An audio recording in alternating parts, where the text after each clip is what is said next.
예, 오늘은 순환계 질환으로 혈액이 건강해야 몸이 건강합니다라는 주제로 함께 이야기해 보겠습니다. За орой мэндийг сайн байцгаана уу? Би Солонгос бизнес эрхэлж байгаа Ким Инсэг байна. За өнөөдөр бид нэр цусны тухай, ялангуяа цусан хангамж судасны талаар эдгээр нь эрүүл байж ээж бидний бүхэл бие эрүүл байдаг тухай үзэх болно. 네, 오늘 우리가 살펴볼 질환은 흔히 많이 진단이 되는 당뇨, 고혈압, 또 중성지방, 콜레스테롤, 통풍, 또 신장 이런 질환에 대해서 이야기하겠습니다. За бид нэр өнөөдөр үзэх ожиг өвчлөл гэдэг зүйл дотор нэлийн түгээмэл байгаа хүмүүстэй сахарын талаар за мөн зүрх судасны асуудал, гиз хаваараа таргалж байгаа асуудал, холестерины асуудал, за тархинд цусан хангамж талаар өвдөж байгаа муу болж байгаа энэ талаар үзэх болно. 네, 이 질환들은 서로 유기적으로 관계가 되는데요. 당뇨가 오래되면 신장이 나빠질 수 있습니다. Тэгэхээр эдгээр ожиг өвчлөлүүд нөгөө бие биенийг заавал тийм үүс хүрэн болчихж байгаа байхгүй. Нэг нь л байхад те бусдынхаа үүс хүрэн болчихдог. Жишээлбэл сахар зүрхний үйл ажиллагааг муутгах жишээтэй. 고혈압이 오래되면 심장뿐만 아니라 신장도 힘들어집니다. За мөн даралт байнгын асуудал, даралтны асуудал байх юм бол зүрх асуудалтай болно, бөөр асуудалтай болох нь байна. 예, 또 통풍도 신장하고 깊게 연결이 됩니다. За мөн бусад мэдрэлийн суж гисэн зүрхний асуудалтай нэгт холбоотой өвчлөх. 예, 겉으로는 다른 병처럼 보일 수 있지만 우리 몸속에서는 장, 간, 그리고 혈액, 혈관, 세포, 신장이 서로 연결이 되어 있습니다. Гадна талаасаа өөр өвчин юм шиг харагддаг. Гэтэл энэ чинь цаагаараа судсаар бүх эс тийм эргэтэн элэг зүрх бөөр эмтрэл бүгдэнд нь холбогдлолтойгоор үүсэж байна. 우리가 음식을 먹은 것이 어떻게 흡수되고 사용되고 배출되는지 알아보겠습니다. За бидний идэж байгаа хоол хүнс яаж шингэж бидний биед тийм шимэгдэж за бас яаж боловсруулагдаад яаж гадагшилдаг тухай бид нар үзэх болно. 예. 그리고 또 아프기 전에 식생활과 영양을 어떻게 관리해야 할지도 알아보겠습니다. За тэгээд мөн өвчлөхөөс өмнө яаж бие эрхтэн системийг эрүүл байлгахын тулд арга хэмжээ авах ёстой вэ гэдэг талаар үзнэ. 예, 어느 날 건강검진을 받다가 혈당이 높습니다. 혈압이 높습니다. 콜레스테롤이 높습니다. 이렇게 얘기를 듣게 될 수 있어요. За энэ нэг өдөр шинжилгээ өгсөн чинь гинэтээ цусны сахар чинь өндөр байна. За юутай холестерин өндөр байна. За даралт чинь юм байна гэдэг ийм зүйлийг сонс тийм өдөр ирэх боломжтой. 예, 이것은 하루아침에 생긴 것이 아니죠. За эндгээр зүйл нь нэг л өглөө бий болчихдгүй тийм зүйл бидтэй тийм ээ. 처음에는 우리 몸이 버팁니다. 혈당이 올라가면 우리 몸은 더 많은 인슐린을 분비해서 조절하려고 합니다. За анхандаа бол бидний бие ингээд тэр тэдгээр зүйлийг зохицуулах гэж оролдоно. Сахар огцом өсөхөд инсулин ялгараад тэдгээрийг зохицуулах гэж оролдож эхэлдэг. 예, 혈당이 올라가면 간도 일하고 신장도 계속 혈액 환경을 만들어 줍니다.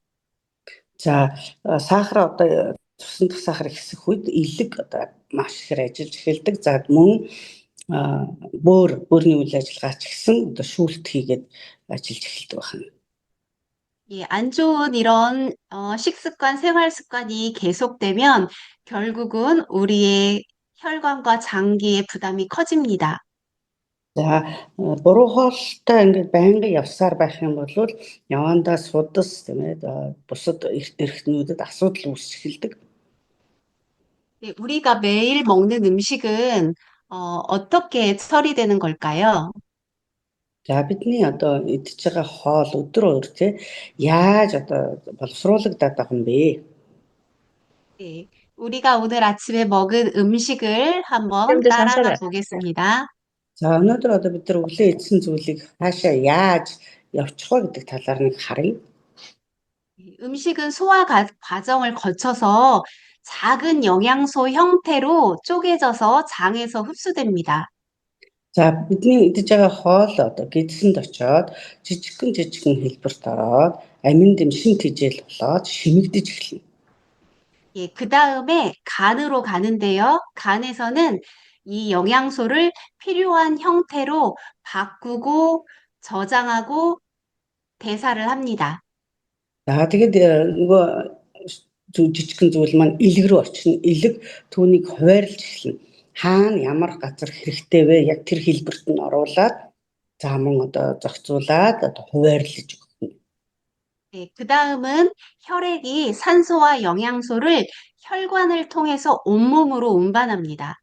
За тэгээ хувиргасан тэдгэр шим тэжээлийг боловсруулсан зүйлийг цус хүлээж аваад одоо бүх судсаар дамжуулан цусаараа хангамжаар дамжуулан эдгэрхтнүүд болон эсвүүдэд зөөвөрлөж өгнө. 예, 그럼 혈액은 또 필요한 우리 몸의 조직과 세포에 산소와 영양소를 전달합니다. За тийм учраас одоо энэ судас бол биднэрт хэрэгтэй байгаа тэр бүх амин дэм шим тэжээл одоо хүчил төрөгчийг хүргэж өгөхийн тулд одоо зам болсон байх нь. 예, 그럼 세포는 영양소하고 산소를 받아서 에너지를 만듭니다. За эс тэрхүү шим тэжээл хүчил төрөгчийн хангамжийг аваад за тэгээд одоо энергийг хүчийг бий болгоод одоо ажиллаж эхлэх нь. 예, 또 신장은 혈액을 거르고 또 불필요한 거를 배출하는 역할을 합니다.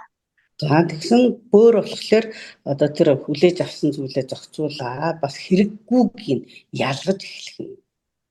네. 이렇게 음식이 우리 몸에 들어와서 어떻게 작은 영양소로 바뀌는지 알아보겠습니다. За яг ингэж одоо орж ирж байгаа хоол хүнс яаж нөгөө задлагдаж жижигхэн хэлбэрт ороод тэжээл уур болдго юм бэ гэдэг тухай харцгаая. 네, 우리 몸이 사용할 수 있도록 이렇게 작은 형태로 분해되어야 되는데요. 탄수화물은 포도당으로 바뀌어서 에너지로 사용됩니다. За эзэн уусан зүйл маань одоо ялгарагдаад хэлбэрт ороод жишээлбэл одоо глюкоз болох нь шүү дээ. Тэнгүүт энэ глюкоз маань энергийг бий болгож өгөх энэ одоо тусламж болно. 예, 단백질은 아미노산으로 분해돼서 근육과 조직, 효소를 만드는 재료가 됩니다. За уурга хэлбэрт орсон хэсэг нь болохоор амин хүчил болоод одоо хэрэгцээтэй газар хүргэж өгнө байна. 예, 지방도 작은 형태로 흡수돼서 에너지와 세포 구성에 사용됩니다. Түрүү амин хүчил булчин эдийн бүтцийн материал болно гэж хэлж байгаа. За өөх тос нь бас тосны хүчил зэрэг ийм хэлбэрт ороод энерги эсэг бүтц тэдгээр зүйлд хэрэгцээтэй орчныг бий болгож өгнө. 많이 먹는 거하고 균형 있게 먹는 거하고는 다른데요. За их идэх тий эсвэл одоо сайн зөв идэх тэжээлтэй идэх энэ хоёрт ялгаа байгаа байхгүй юу? 예, 배는 부르지만 다양한 영양은 부족할 수 있습니다. За гэхдээ тэжээл их байсан ч гэсэн тийм ээ тэнцвэртэй хоол ялангуяа олон янзаар идэх нь их чухал. 예, 칼로리는 넘치는데 채소와 식이섬유는 부족할 수 있습니다. За би айгүй хилчлэг калорихтэй мэдж байгаа хэрнээ төрөл бүрийн тэр ургамлын гаралтай шим тэжээл эслэгээр дутмаг байх боломжтой. 예, 밥과 면은 많이 먹는데 다양한 식물성 식품은 부족할 수 있습니다. За гадна талаар харахад зөндөө хэм идчихэв. Гэтэл яг одоо шимэгдээд ирэхээр тэр нөгөө олон янзын олон төрлийн ургамлын гаралтай шим тэжээлээр дутагдана гэсэн утга болчихж байгаа байхгүй юу? 네, 이것이 현대인의 그런 어떤 식습관의 문제입니다. Орчин үеийн хүмүүсийн одоо хооллолтын нэг том асуудал бол одоо энэ болчиход байна. 예, 장에서 흡수된 영양소는 다음에 어디로 갈까요? За одоо нөгөө гидс дотор шимэгдээд хэлбэрт ороод тараагдах тэр хүнс маань хаашаа очиж байгаа вэ гэхээр 예, 바로 간인데요. 간은 24시간 쉬지 않는 거대한 대사 공장이라고 할 수 있습니다. За элэг бол бидний бие махбодын хамгийн том үйлдвэр 24 цагийн турш тасралтгүй ажиллаж идэг одоо ийм 네, гол 우리가 밥이나 үйлдвэрлэлтэй. 면을 먹으면 포도당이 흡수가 되는데요. 간에서는 포도당의 일부를 글리코겐 형태로 저장하고 또 필요할 때는 다시 공급해 줍니다. За хоол идэхснээр нөгөө элэг цусан дах сахарыг одоо зохицуулахын тулд глюкозыг бий болгож байгаа байхгүй. Тэгээд тэр глюкозыг нийлүүлэхээс гадна хэрэгцээтэй үед нь гаргаж өгдөг байна. 예, 그 다음은 중성지방인데요. 중성지방은 우리가 뭐 기름진 음식만 먹었다고 해서 문제가 아니고, 만일 우리가 밥이나 빵, 면 이런 것들을 과도하게 설탕 이런 걸 과도하게 먹었을 때 다 사용되지 못하고 남은 에너지는 지방으로 합성이 됩니다. За бид нар өөх тустай хоол идэхээр л одоо хэвлийн тархалтанд ороод байна гэж ойлгодог. Бид нар гоймон одоо уурил будааг зэрэг те бас их чихэрлэг хэмжээгээр их идэхлээр нөгөө энэ орсон өөх тос маань хуурчдаг байна. Энэ энерги болцтой байталсан өөх тос болоод хуурчдаг байна. 예, 다음은 또 콜레스테롤인데요. 콜레스테롤은 음식으로만 들어오는 것이 아니라 우리 몸이 스스로 만드는데요. 간은 콜레스테롤을 합성하고 처리하고 운반에도 관여를 합니다. За элэг дараагийнхан дээр одоо холестерин солилцоо хийж байгаа. Яагаад тэгэхээр холестерин нийлэгжүүлдэг байх нь боловсруулдаг байх нь холестерин зөвхөн гаднаас авах биш, миний бие өөрөө бас үйлдвэрлэж байгаа байхгүй. Тэгээд элэг одоо тэр холестериныг солилцоог нийлэгжүүлээд боловсруулаад зөөвөрлөн зохицуулах ажлыг хийдэг байна. 또한 통풍을 지난 시간에 문의를 했었잖아요. 이 통풍이 요산을 그 푸린이라는 것을 많이 만들게 되면은 간에서 어, 분해를 하면서 요산이 만들어지는데요. 이것을 신장에서 소변으로 배출을 시킵니다. За дараагийнхан шийсний хүчлийн солилцоо. За пүрин гэдэг энэ задралын үйл явцтай холбоотой элэгнээс гарах тэр зүйл байгаа байхгүй. Тэгээ энэ шийс болж хувирч гадагшилдаг байна. 네, 그래서 우리가 간을 단순히 해독을 해주는 곳이라고 생각하지만 우리 몸의 많은 대사에 За 관여를 тэгэхээр 하고 элэг зөвхөн 있습니다. хоригдуулдаг гэсэн үйл ажиллагаатай биш байх нь бидний бид маш олон одоо том одоо төлөөлөл үйл ажиллагаануудыг хийж байгаа гэсэн утга.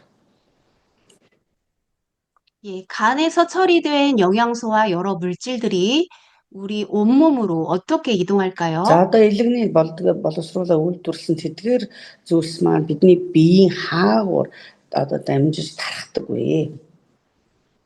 예, 바로 혈액인데요. 혈액은 이렇게 좋은 영양소와 산소들을 필요한 곳에 운반을 합니다. За тэр бол цус одоо элэгнээс цус руу шимэгдэх нь шүү дээ. Цус тэр зөөвөрлөгч нь болно. Өөрөөр хэлбэл ийм хэрэгцээтэй хүчил төрөх шимт хижээлийг бидний бүх бие рүү тархах ажлыг хийнэ гэсэн үг.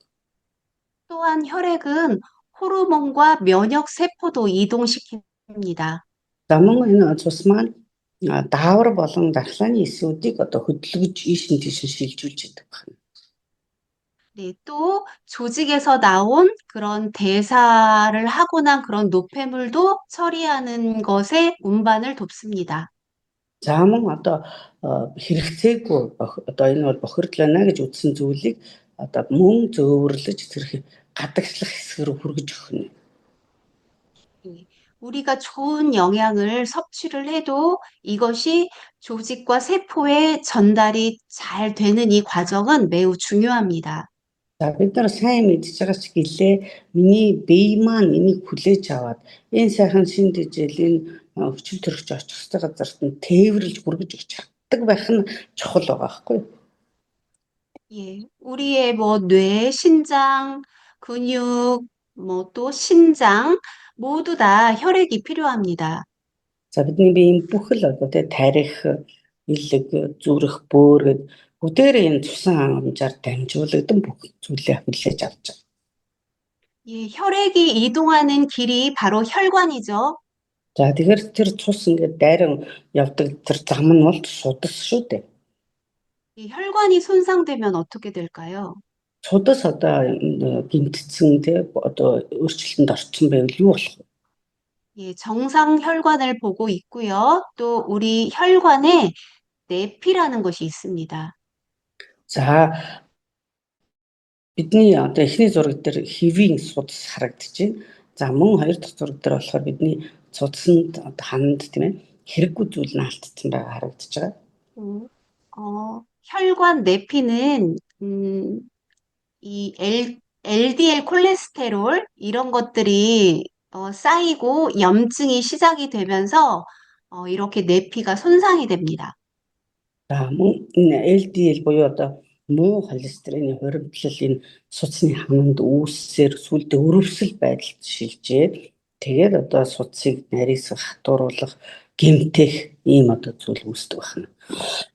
예, 고혈압이나 고혈당, 뭐 흡연, 비만, 그리고 피 속에 지방 수치가 많아지면은 이렇게 오랫동안 이 지속이 된다면 혈관 내피가 손상되겠죠. За мэдээж одоо сахарын өвчлөл, даралтны өндөр байдал, унах байдал те за холестерины өндөр байдал, эдгээр нь тархалалт, хэвлийн тархалалт ялангуяа тэгээд за тэгээд эдгээр нь одоо удаан хугацаанд явсаар байгаад уримтлагцаар байгаад одоо ийм зүйлд хүрэгдэг байна. За тэгээд 약해질 수 эдгээр нь 있습니다. судасны дотор хааны гэмтэх нь байна, өөрчлөгдөх нь, өрөвслийн урвал явагдах нь, тов руу бий болох нь байна. Судас нарийсаж хатуурсаар одоо ингэ юу тусгүй чадхааргүй болох нь. 예, 이렇게 혈관을 손상시키는 대표적인 질환 바로 당뇨죠. За тэгэхээр судасыг ингэж гэмтээдэг хамгийн одоо том төлөөлөл өвчин бол одоо чихрийн шижин өвчин. 예, 탄수화물 먹으면 이 포도당이 만들어지고 포도당이 혈액 속으로 들어옵니다. За бид нэр одоо амттай чихэрлэг юм идэх үед глюкоз гэдэг зүйл ялгарч байгаа байхгүй энэ чуулганы энерги их өсвөр тэр нь одоо цус руу орж ирнэ. 예, 포도당은 우리 몸의 중요한 에너지원입니다. Глюкоз бол бидний биеийн одоо энергийн чухал их өсвөр. 예, 포도당이 혈액 속에 계속 있으면 안 되겠죠. 세포가 이것을 이용할 수 있도록 해야 됩니다. За глюкоз ингээ бидний цуснд байнга ингээд нэг дороо байгаад ээж болохгүй. За энэ бол эс хүлээж аваад өөртөө одоо хэрэглэх ёстой байхгүй. 예, 이때 중요한 역할을 하는 것이 바로 인슐린인데요. 인슐린은 세포로 들어가는 열쇠라고 할 수 있습니다. За яг энэ үед цуснд ирж байгаа глюкозыг эс рүү оруулах гол бүргийг одоо нэгэн зүйл биелүүлдэг тэр нь инсулин. Инсулин бол эсийн хаалгыг нээх түлхүүрнэ гэсэн үг. 그런데 이게 인슐린이 세포에 도달되지 못하고 세포가 문을 열어주지 않는 것을 인슐린 저항성이라고 합니다. За инсулин эсийн хаалгыг нээж өгч чадахгүй, ажиллаа хийхгүй байх тийм ээ. Тэгээд эс нөгөө юм глюкозыг хүлээж авахгүй байх юм уу энийг инсулины дүүжрэл эсэргүүцэл гэдэг байгаа байхгүй. 그럼 당연히 이 혈액 속에는 포도당이 많이 남아 있겠죠. За тэгээд нөгөө эс рүүгээ орж чадахгүй байгаа учраас цусны дах глюкоз одоо үлдчихэх нь байна. 이렇게 혈당이 높아지는 이 상태가 지속된다면 네, 어떻게 될까요? 당뇨가 진짜 위험한 이유가 있습니다. За тэгэхээр нөгөө глюкоз чинь цуснд тэр чигээр үлдсэн. Ингээд одоо цусны дах сахарын хэмжээ ихсээд тэгээд чихрийн шижингийн шинж тэмдгүүд бий болоод байгаа. 예, 그림에 보시는 것처럼 눈 손상으로 망막혈관 손상 시력 저하가 있고요.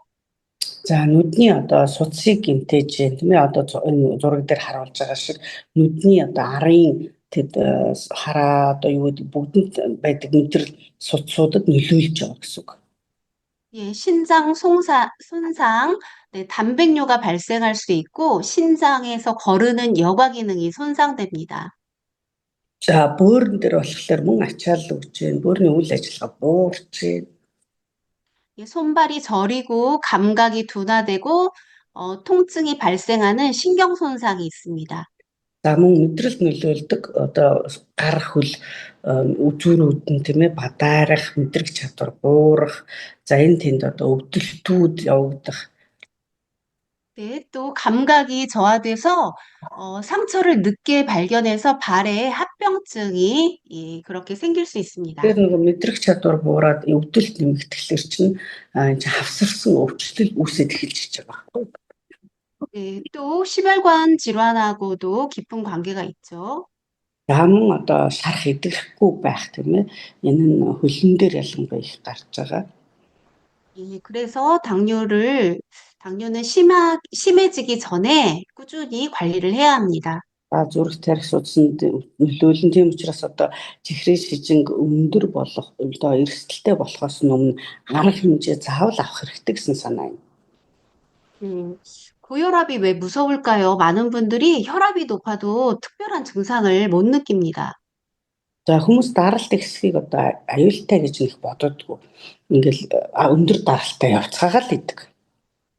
예, 혈압을 쉽게 설명해 보면, 심장은 혈액을 내보내는 펌프고, 혈관은 혈액이 지나가는 통로죠. За цусны даралт яагаад ихсэж байгаа юм бэ гэдэг хэлбэрхнаар тайлбарлах юм бол зүрх бол цусыг шахаж байгаа шахуурга, судас нөгөө шахсан цусыг урсгаж байгаа зам. 예, 이 혈관이 부드럽고 탄력이 있다면 이런 압력을 어느 정도 잘 받아줄 수가 있겠죠. За тэгээд хүчтэй шахаж байгаа тэр шахуурганы хүчийг эрүүл судас уян хатан байдалтай байх юм бол ингээд ерөөсөө чөлөөтэй урсчихна. 혈관이 좁아지거나 아까처럼 딱딱해지고 이렇게 탄력이 떨어지면 혈액이 지나갈 때 엄청난 그 저항 압력이 예, 커질 수밖에 없습니다.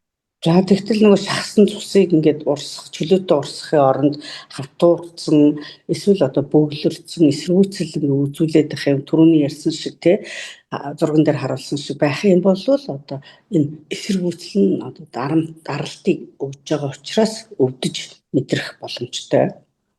예, 이런 상태가 지속되면 혈관과 장기가 계속 부담을 받겠죠.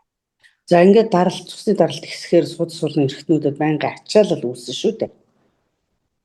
예, 그래서 뭐 뇌혈관이 손상되면은 뇌졸중, За тэгээд тархинд одоо судасанд асуудал үүсэхээр харвалтын эрсдэл үүсгэнэ. 또 신장도 문제가 생길 수 있는데요. 신장도 아주 그 미세한 혈관 구조로 되어 있어서 혈액을 여과를 해야 되는데 고혈압이 지속되면 이 작은 혈관들이 손상이 될 수 있습니다. За зүрхчин өөрөө бас юм маш олон судасны юу хэрэгсээр тэжээгдэж байгаа шүү дээ. Гэтэл даралт өндөр байнга явсаар байтал судас гэмтээ тэгээд одоо тэр ачаалал нэмэгдэхээрээ мөн харвалт хагарал үүсгэнэ. 예, 또 반대로 신장 기능이 나빠지면 수분 조절, 나트륨 조절, 혈압 조절이 어려워져서 혈압이 더 올라갈 수 있습니다. За тэгээд мэдээж одоо бөөрт бас энэ гэмтэл үүсэх юм бол нөгөө наатар болон бусад зохицуулж авах ёстой үйл ажиллагаануудад доголдоод ирэхлээр даралт улам бүр ихсээд ирдэг байна. 예, 또한 건강검진에서 우리는 중성지방이 높습니다. 이런 이야기도 많이 듣게 됩니다. За бид нар бас илүүд л одоо өөх ялангуяа хэвлийн тархалт өндөр байх шүү гэдэг зүйлийг бид нар хаяа сонсдог тийм ээ. 예, 앞서 얘기한 것처럼 고기를 많이 먹고 기름진 음식을 많이 먹는다고 해서 문제가 아닙니다. За түрүүн хэлсэн шүү дээ те энэ хэвлийн дараалалт чинь өөх тосны хэрэглээ, мөн хүнсний хэрэглээ, уурга их хэрэглэснээс одоо үүссэн юм бишээ гэж. 예, 중성지방은 우리 몸에 남는 에너지의 창고라고 할 수 있습니다. За бидний биед одоо өөртөөс ашиглагдаагүй илүүдэл байдлаар үлдэх юм бол одоо эн чинь илүүдсэн энерги гэж үзэж байгаа байхгүй юу? 예, 그래서 먹는 양은 많고 움직이는 양이 적다면 네, 에너지가 당연히 남겠죠. За идж байгаа хэмжээ их тэгсээр нэг хөдөлгөөн нь бага байх юм бол нөгөө ашиглагдаагүй энерги чинь зөндөө ингээд цаана үлдчихнэ шүү дээ. 예, 우리 몸은 그 에너지를 저장하는데요. 예, 중성지방이라고 합니다. За тэгээ бидний бие тэрийгэ нөгөө нөөцлж байгаа юм шиг зохицуулахтай тэгээд өөх тос болон хувиргаад ингээд тэгээ хэвлий тархалтанд орж эхэлдэг байна. 예, 과도한 술을 많이 먹어도 그 간에 그 대사에 부담을 줘서 중성지방이 상승할 수 있습니다. За арх хэтрүүлэн хэрэглэх үед ч гэсэн тийм ээ хэвлийн тархалт нэлээд нөлөөлдөг илэг өөхлөх. Ягаад илэг нөгөө хэвийн ажиллаж чадахгүй дарамт аваад байгаа байхгүй. 예, 그래서 높은 중성지방은 복부 비만이나 지방간, 인슐린 저항성, 대사 증후군하고 함께 나타나는 경우가 많습니다. За тэгэхээр хэвлийн тархалт нэмэгдэх тусам хамт илэрдэг зүйл нь юу гэхээр илэгний өөхжил, инсулины эсэргүүцэл, төсвөржил, бодисын солилцооны хам шинж гэдэг өвчлөлүүд бий болдог. 네, 또한 또 콜레스테롤 관리가 중요한데요. За мөн холестерин зохицуулалт их чухал. 이 콜레스테롤이 우리 몸에 꼭 필요한 물질입니다. 세포막을 만들고 또 여러 가지 스테로이드 호르몬의 원료가 되고 담즙산도 만듭니다. Холестерин бол бидний биед заавал байх ёстой үүрэгтэй эсийн тэр мембраны бүтцийг үүсгэж, дааврын түүхийг, цөсний хүчлийг үүсгэхэд холестерин 안쪽으로 계속 보내는 거고 LDL은 또 계속 그 몸 끝에 말초 조직으로 운반하는 역할을 하는 게 또 LDL입니다. За HDL, LDL гэдэг хоёр янзын холестерин байгаад байгаа байхгүй. HDL болохоор илэг рүү өгөгддөг холестерин гэсэн үг. HDL болохоор HDL нь илэг рүү, LDL нь болохоор гарч ах хэрэгтэй. 예, 문제는 LDL 콜레스테롤이 높고 고혈압, 당뇨, 흡연 같은 그런 위험한 요인들이 함께 있을 때입니다. За гэтэл LDL нь гадагшлах хэвээр байдал чинь гарахгүйсээр хагаад юутай хавсардаг вэ гэхээр даралт сахар тэгээд янз бүрийн өрөвсөл судасны асуудал үүсгдэг байна. 아까 그 혈관을 배울 때 LDL 이 입자들이 혈관벽 안쪽으로 내피로 들어가서 변형이 되고 염증이 반복돼서 플라그가 생긴다고 배웠습니다. Түрүүн судасны тухай сурахдаа зурган дээр харсан тий цусны судас руу нэвчиж ороод LDL холестеринууд бөөгнөрөөд тов руу үүсгээд за тэгээд өрөвслийн урвал явагдаад ингээд бөглөрөх аюулыг үүсгэж байгааг харуулсан шүү дээ зурган дээр. 네, 중성지방하고 콜레스테롤은 역할이 다르긴 하지만 둘 다 심혈관 건강을 평가할 때 아주 중요합니다. За тэгэхээр гидсний тархалт, хэвлийн тархалт, холестерин хоёр өөр зүйл мөртлөө хоёулаа нөгөө үзүүлэх муу үр дүн нь ижилхэн байгаа байхгүй дарал, сахар гэдэг бусад өвчлөлүүд. 네, 이렇게 배워본 당뇨, 고혈압, 중성지방, 콜레스테롤 이런 문제가 오래 지속이 된다면 우리 몸에 어디가 위험해질까요? За хэрвээ биднэрт энэ асуудлууд удаан үргэлжилж ивэл цуснд сахар ихсэх, холестерин их байх, за даралт ихсэх тийм ээ судасны асуудал үүсэх эдгээр зүйл урт удаан хугацаанд явах юм бол юу үүсдэг вэ гэхлээр 예, 당뇨의 고혈당 상태가 혈관에도 부담을 주고 고혈압에서도 혈관이 계속 높은 압력을 받습니다. за чихрийн шижинтэйгээ цуснд сахар ихсэж судас болон идэд ачаал ирэх нь цусны даралт ихсэхээр нөгөө өндөр даралтаар чи судас ачаал аваад 이 중성지방과 LDL 이상도 네, 심혈관 위험과 연결됩니다. за хэвлийн тархалт болон нөгөө LDL буюу муу холестерины өөрчлөлт чинь зүрх судасны эрсдлийг илүү бий болгох нь. 공통적으로 혈관 건강에 문제가 생기는데요. 뇌혈관에 문제가 생기면 뇌졸중, За яг нийтлэхээр одоо судаснд ийм асуудал байнга үргэлжилсээр байх юм бол тархинд одоо тархины харвалт өгөх нь байна. 네, 또 심장혈관에 문제가 생기면 협심증과 심근경색, За зүрхний одоо судаснд асуудал үүсээд эхлэвэл зүрхний одоо бах буюу зүрхний шигдээс бас бий болох нь байна. 예, 또 신장의 미세혈관이 손상되면 신장 기능이 저하되고 눈의 눈도 가느다란 이 모세혈관이 많이 분포되어 있기 때문에 망막에 문제가 생기고 다리 혈관도 좁아지면 말초 동맥 질환으로 이어질 수 있습니다. За бүр бас судасаар тэжээгдэж штэ. Тэгэхээр бөөрийн үйл ажиллагаа судасны гэмт юм бол буурах нь байна. Нүд ч гэсэн хялгасан судасны тэр аяараа одоо нэгдэл байгаа штэ. Тэгэхээр торлог бүрхөвчин гэмтэл болох нь байна. За хөл захын артерийн өвчин гэдэг зүйлийг бас ингээд нэрвэгдэх боломжтой. Ягаад тэгэхээр хөлөнд ч гэсэн цусан хангамжууд байгаа шүү дээ судас. 예, 이런 여러 장기들이 이 혈관을 통해서 산소와 영양을 공급받기 때문에 혈관 건강이 결국은 전신 건강에 문제가 될 수 있습니다. Тэгэхээр энэ судас одоо цусны асуудал маань бүх идэрхтэйстэй нөлөөтэй зүйл учраас хүчил төрөгч авч явах хэрэгтэй, шин тэжээл авч явах хэрэгтэй байтал өөр зүйлийг авахлаар аюул дагуулж байгаа. Судасны эрүүл мэнд бол ерөөсө бүх биеийн одоо суур эрүүл мэндэ гэж ойлгох нь. 예, 지난 시간에 궁금해하셨던 또 통풍, 보통 엄지발가락이 붓고 빨갛게 되면서 뭐 이불만 그 스쳐도 아플 정도라는 그런 통증이 있는 거죠. За түрүүн асуултаа асууж исэн тулайн өвчний талаар.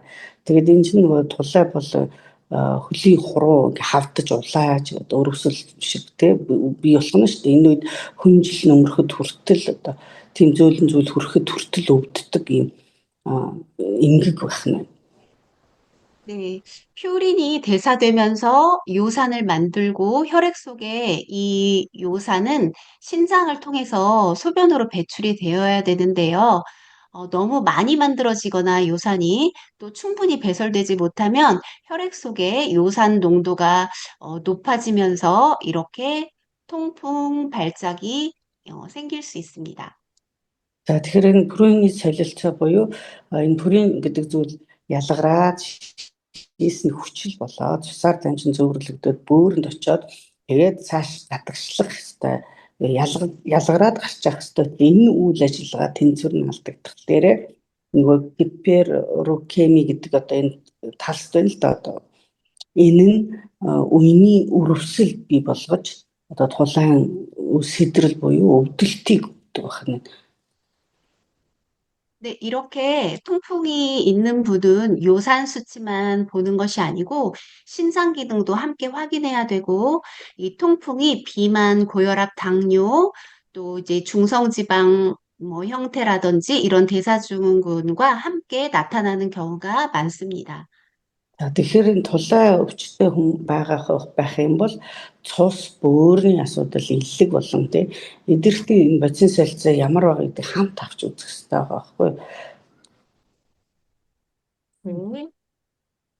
그러면은 신장은 어떤 역할을 할까요? 보통 이 혈액이 신장으로 들어왔을 때 이것을 여과하고 재흡수하고 필요한 거는 재흡수하고 또 불필요한 거는 배설하는 그런 기능을 합니다.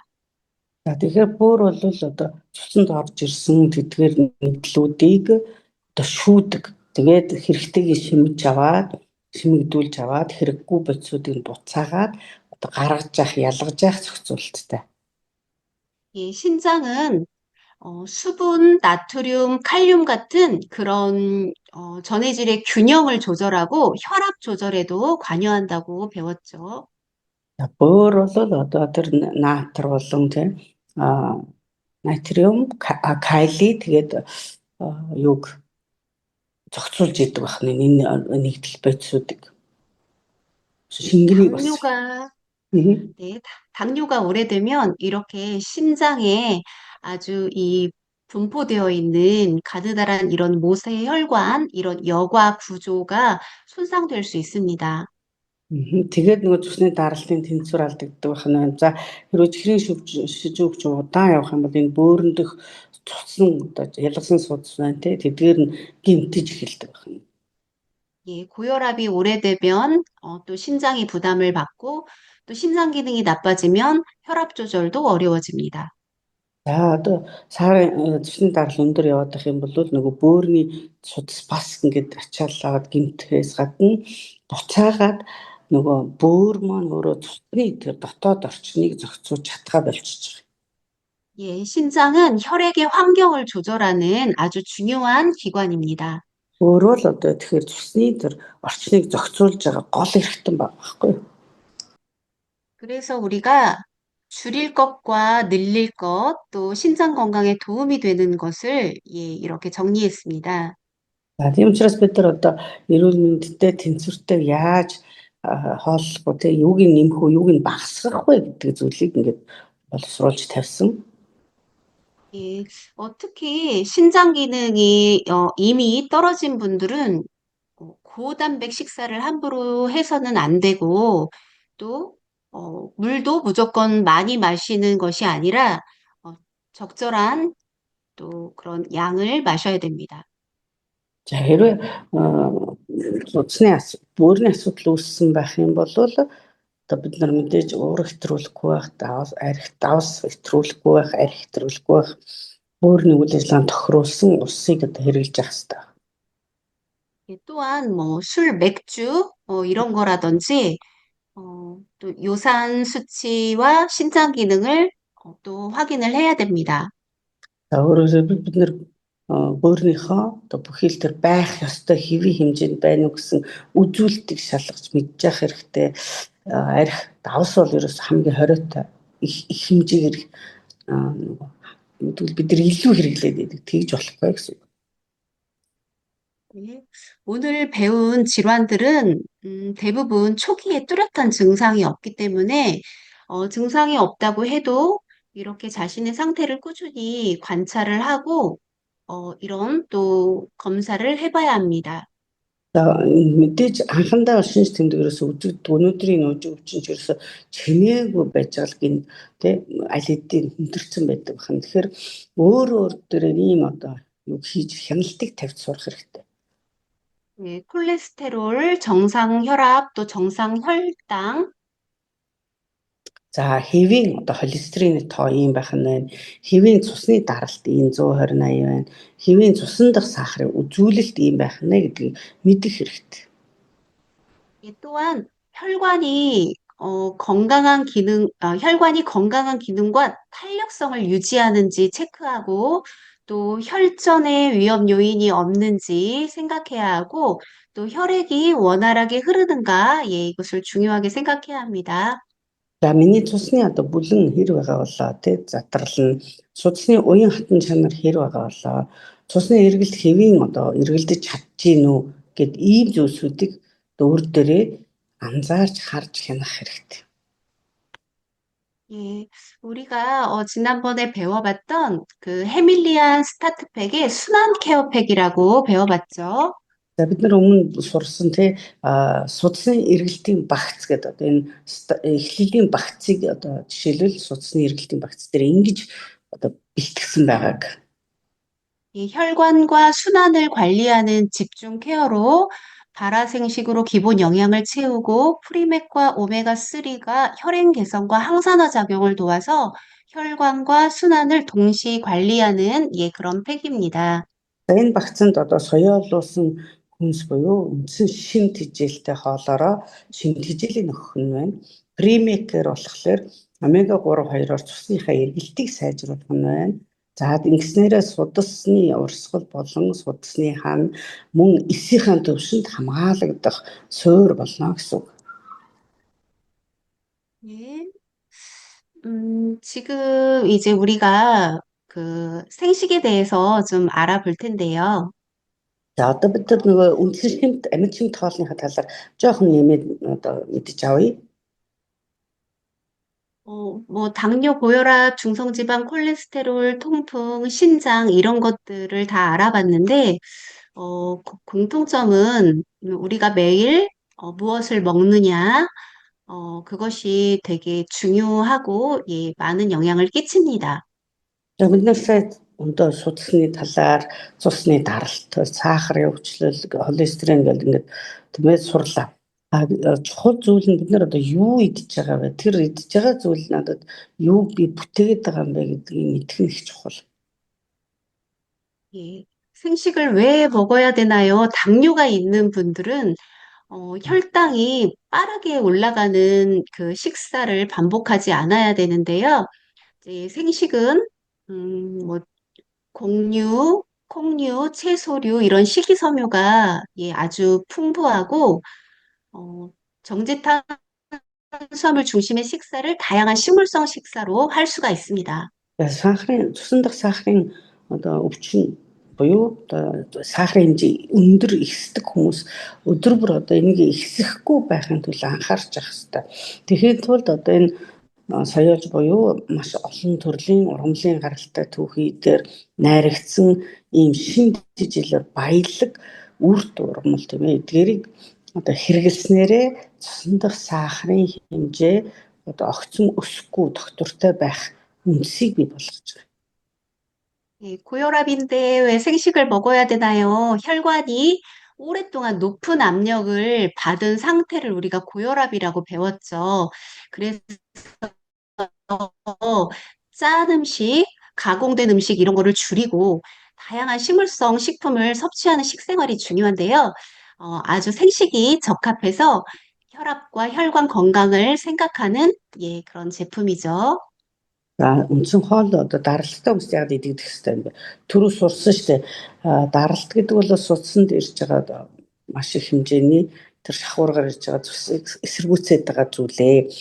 Бид нар өдний хүртэл ингээд хооллосон хоол маань бидний зүсийг өтгөрүүлж исэн байна. За тэр айхтар товруунуудыг үүсгэж исэн, бөвлөрл явж исэн. За тэгвэл бид нар ийм одоо хүнсний ноог идэх хэрэглэх үед тэдгээр зүйлсүүд нь одоо дэвтээд одоо сарних тийм ээ одоо цэвэрлэгдэх ийм боломжийг өгдөг учраас даралттай хүмүүс нь энэ хоолыг тогтмол идэх нь сайн ялангуяа өөх тос бэлэн бүтээгдэхүүн их хоолд үүснэл тэрийг багасгаад оронд нь энэ хоолоороо нэмэлтээр хооллох юм бол өөрчлөлт гарна. 네, 중성지방이 높대요 하면 또 중성지방은 남는 에너지의 창고라고 배웠잖아요. 그래서 생식은 이제 단순히 지방을 적게 먹는 것이 아니라 과식을 안 하게 되고 또 정제 탄수화물 중심의 식사를 균형 있는 식사로 바꿔주는 거기 때문에 그렇게 좀 설명하면 됩니다. За гидсний хэвлийн дараалалт яг их байгаа гэхээр түрүү сурслаа шүү дээ. Энэ бол бид нэр уул нь энерги болж болоод хувирах хэвээр зүйл маань хитрхи ихтчихэд нөгөөх нь өөх тос болоод хувирсан. Өөрөөр хэлбэл одоо энерги агуулгах шиг болцсон. Гэхдээ эдгээрийг одоо бид нар задлах хэвээр энэ шин сарниулах хэвээр. Тэгэх юм энэ хоолоор хооллох үед яадаг вэ гэхээр нөгөө маш их унгуулдаг тэр өвчлөлөг орчин үүсээд шүү дээ. Тэтгэр зүйлсүүдийг одоо аль болох цэвэрлэх нь. 또 LDL 나쁜 콜레스테롤이 높고 또 중성지방이 많은 상태입니다 하면은 이 혈액 속에 지방의 균형이 좋지 않은 그런 상태이기 때문에 우리 전곡류, 콩류, 채소류에 들어있는 것이 풍부한 것이 식이섬유잖아요. 식이섬유가 하는 역할이 담즙산이라든지 또 콜레스테롤 이런 것과 또 관계가 되기 때문에 생식은 혈액 속의 지방하고 혈관 환경을 생각하는 식물성 식사입니다. Тэгэхээр үндсэн хоолой та нар холестерин ихтэй байна, хэвлийн даралт өндөртэй байна гэвэл даралт өндөр байна гэвэл эдгээр нь эслэг өндөртэй учраас нөгөө гидсний орчин маш сайн цэвэрлж өгөх нь байна, гөрүүлж хөдөлгөөнийг сайжруулж өгөх нь байна. За тэгэх юм бол энэ хоол маань ерөнхийдөө эсийн төвшөнд нь мөн одоо энэ зүрх судасны судастай холбоотой бүхий л зүйл маш сайн одоо шин тэжээлийг өгөнгөө одоо нөлөөлдөг сайн хоол шүү гэд мэдэж авах хэрэгтэй. 예, 또 간의 문제인데요. 과식을 하고 술을 많이 마시고 단 걸 많이 먹고 또 정제 탄수화물을 많이 먹으면 간이 되게 부담이 커집니다. 그래서 생식은 간을 치료하는 약은 아니지만 간에 부담을 주는 그런 식생활을 바꿔주고, 네, 대사를 잘 되게 도와주는 식사입니다. За элэг түрүү ярьсан шүү дээ тийм ээ. Айгүй их үйл ажиллагааг хийж өгдөг. Тэгэхээр элэг маань өөрөө юм буруу хооллолтоос болоод яадаг айгүй их дарамт тавдаг байна. Айгүй их ажиллахад хүндрэлтэй болоод тийм ээ хитрхи хачаал аваад яагаад тэгэхээр тэр бүх орж ирсэн хоол маань буруу хоол учраас одоо айгүй их ялгах гэдэг шүү дээ тийм ээ. За тэгэхээр шимт хоол идэхээр яадаг юм бэ гэхээр элэг нь болоод тайвширх нь шүү дээ айгүй сайхан. Яагаад тэгэхээр ачаал нь ерөөс маш их буураад ирэх нь бараг амраагаад ирэх нь шүү. 네, 또 통풍을 배웠죠. 요산이 만들어지고 또 혈액을 통해 이동을 하면서 신장을 통해서 배설이 되는 그런 과정이 연결이 되는데요. 과식하거나 과음하거나 단 음료 이런 것들 다 같이 관리를 해야 되는데요.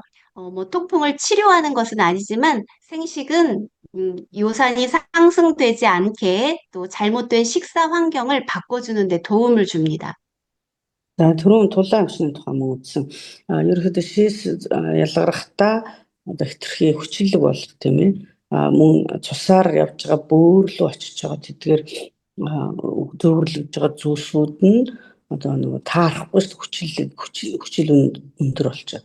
Буцаад энэ чинь шүлтлэг болгох эсвэл одоо идж байгаа хоолоо тэнцвэржүүлэхийн тулд одоо түргэн хоол, буруу хоол тий таарахгүй хоолоо багасгаад харин ийм одоо олон төрлийн найрлагатай хүнсний ногоогоор хооллоно гэдэг нь тэр хүчлэг байгаад байгаа орчныг нь шүлтлэг болгох үндэс болж байгаа гэсэн үг байна. 예, 또 신장인데요. 신장이 완전히 기능이 많이 떨어진 분들은 이제 생식을 먹을 수 없다고 그 얘기를 했는데요. 그러기 전까지, 예, 생식을 아주 많이 드시면서, 신장, 기능을, 예, 그, 신장 기능이 더 나빠지지 않게, 예, 도와야 합니다. Тэгэхээр нөгөө бөөрийн одоо байдал үйл ажиллагаа муудахаараа бид нар аппаратанд ордог байдлыг мэддэг сонсож байгаа шүү дээ тий. Тэгэхээр тэр үед бол энэ хоолыг идэх нь бас хориотой болчихж байгаа. Тэгэхээр тийм байдалд орохгүй тулд урьдчилан сэргийлж бөөрөө тийм ээ им биш мөртлөө бөөрийг эрүүл байлгах үндэс болсон энэ хоолоор урьдчилан сэргийлсэн идэх нь бөөрөө хамгаалж байгаа хэрэг болох юм аа. 예, 우리 몸을 건강한 환경으로 예, 만드는 생식이죠. 예, 적극적으로 예, 드시고 추천을 합니다. За бидний биеийн одоо эрүүл мэндийг ерөнхийдөө нь маш сайн эрүүл байлгах нөхцөлийг бүрдүүлж байгаа ийм олон төрлийн найрлагатай хоол учраас тасралтгүй иддэг хэвшиж заншаарай гэж хүсэж байна. 예, 순환기 질환에 또 필요한 것이 혈관 종합 제품이죠. 예, 프리맥입니다. За судасны одоо зүрх судасны асуудал болон цусны асуудал дээр энэ холестериныг зохицуулахын тулд идэж байгаа хоол бол юу премикс.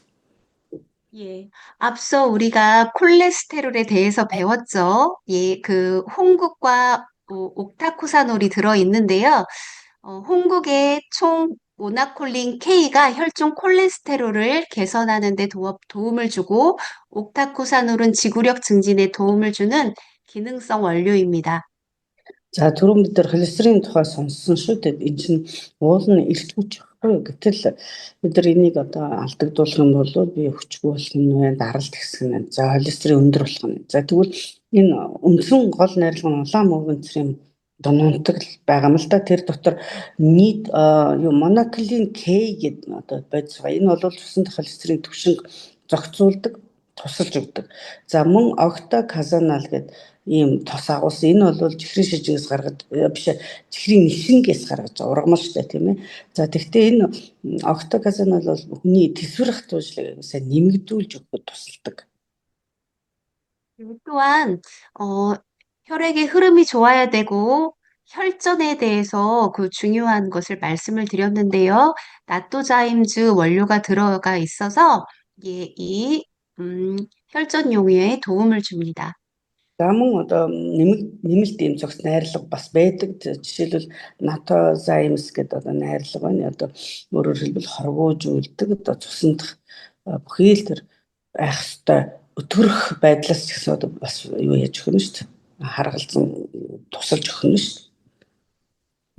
네, 또 혈관 환경도, 혈관 탄력도 중요하다고 했잖아요. 그래서 항산화 관련 부원료도 같이 예, 들어있는 제품입니다. За мөн судасны уян хатан байдал одоо чөлөөтэй тийм ээ урсгад тохиромжтой хэмжээний хэвийн байх ёстой гэж үзсэн. Энэ хэвийн байлгахын тулд энэ найрлагыг мөн бас энэ Примаксд оруулж өгсөн байгаа хгүй судасны ханыг цэвэр байлгахад. 예, 이렇게 프리맥의 콜레스테롤 관리라면은 오메가3는 중성지방과 네, 혈행 관리입니다. За Примакс одоо холестерин зохицуулж байгаа бол омега нь одоо хэвлийн тархалт болон нүдний эрүүл мэнд за мөн хамгаалтыг дэмждэг байна. 예, 그래서 쉽게 정리하면 EPA와 DHA가 혈중 중성 지질과 혈행을 개선합니다. За товчхон хэлэх юм бол EPA, DHA эдгээр нь одоо ерөөсөө тэр төвийн хэвлийн тархалт болон за мөн цусндах тэр эрүүл мэнд цусндах бүхий л тэр шин хөтгөн бос байх тийм ээ шин цус шингэн гэж ярьдаг тийм байх. DH는 뇌와 망막의 중요한 구성 지방산입니다. DHA бол ерөөсөө тарих болон одоо бас нүдний тэрдгээр судаснд одоо хамгийн сайн тусламжийг өгдөг нэгдэл байна. 네, 오메가3가 그래서 혈행뿐만 아니라 뇌와 눈 건강을 생각할 때도 중요한 영양소입니다. Тэгэхээр энэ омега ганцхан тийм ээ гэзсний хэвлийн тархалтын төлөө уудаг юм биш байх нь байна. Тарих болон одоо нүдний хараа эдгээрт хуурайшилтыг хүртэл багасгахад уудаг байна. 네, 비타민 E는 항산화 작용을 통해서 유해산소로부터 세포를 보호하는 데 필요합니다. За витамин Е витамин байна. Энэ агуулмж бас байгаа. Тэгэхээр энэ нь антиоксидант буюу эсийг одоо хамгаалахад тусалдаг байна. 예, 그래서 이제 세 가지만 기억하시면 좋겠는데요. 먼저 내 몸을 잘 тогтоож өгөөсэй. 예, 여러분이 오늘 이 세 가지 내 몸을 먼저 잘 이해한다. 그리고 내 건강을 매일 관리한다. 그리고 내가 이해하고 경험한 것을 다른 사람들한테 네, 진심으로 네, 잘 전달한다. Ямар гурван зүйл вэ гэхээр би эхлээд өөрийнхөө биеийг ойлгох хэрэгтэй. За дээр нь би өөрийнхөө бие организмд одоо арга хэмжээ аваад урьдчилан сэргийлж мэддэг байх хэрэгтэй. За энэ хоёроо мэдсэн байх юм бол би бусдад бас өөрийнхөө амсныг одоо мөн дамжуулж чаддаг болох хэрэгтэй. 네, 오늘 강의는 요걸로 마치겠습니다. 다른 네, 끝내겠습니다. 네, 안녕히 주무세요. 네, 평안한 밤 되세요.